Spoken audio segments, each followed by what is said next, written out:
കേളകം വെളിയത്ത് ജ്വല്ലറിയിൽ നിന്നും 4 ലക്ഷം രൂപ തട്ടിയ സംഭവത്തിൽ പ്രതിയെ വളരെ പെട്ടെന്ന് പിടികൂടിയ കേളകം പോലീസിന് വ്യാപാരികളുടെ സ്നേഹാദരം. കേരള വ്യാപാരി വ്യവസായി ഏകോപന സമിതി കേളകം പഞ്ചായത്ത് കമ്മിറ്റി പോലീസ് സ്റ്റേഷനിലെത്തി അന്വേഷണ സംഘത്തെ അനുമോദിച്ചു.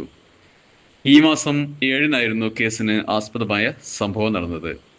ഗ്രാമീണ ബാങ്കിൽ 3.5 ലക്ഷം രൂപയ്ക്ക് പണയം വെച്ചിട്ടുള്ള 5 പവൻ സ്വർണം തിരിച്ചെടുക്കാൻ സഹായിച്ചാൽ അത് ജ്വല്ലറിക്ക് തന്നെ വിൽക്കാമെന്ന് മോഹിപ്പിച്ച് കേളകത്തെ ജ്വല്ലറി ഉടമയിൽ നിന്ന് പണം തട്ടുകയായിരുന്നു. ബാങ്കിൽ നിന്നും തിരിച്ചെടുത്തതെന്ന് തെറ്റിദ്ധരിപ്പിച്ച് മുക്കുപണം നൽകി മുങ്ങിയ പ്രതിയെ ഇടുക്കി സ്വദേശി ബേബി ഫിലിപ്പിനെ കേളകം പോലീസ് ഗോവയിൽ നിന്ന് അറസ്റ്റ് ചെയ്തത്.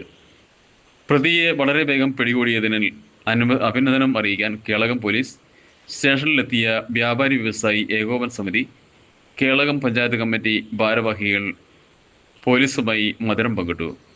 Peravoor DYSP A V John, principal S I Varghese Thomas, S I Melbin, അന്വേഷണ സംഘാംഗങ്ങൾ എന്നിവർ വ്യാപാരി നേതാക്കളായ M S Thankachan, Sibi, Paulose Pottaykkal, Nanu master, Biju Kalluveli തുടങ്ങിയവരുടെ നേതൃത്വത്തിലായി വ്യാപാരി സംഘം അനുമോദനവും നന്ദിയും അറിയിച്ചു.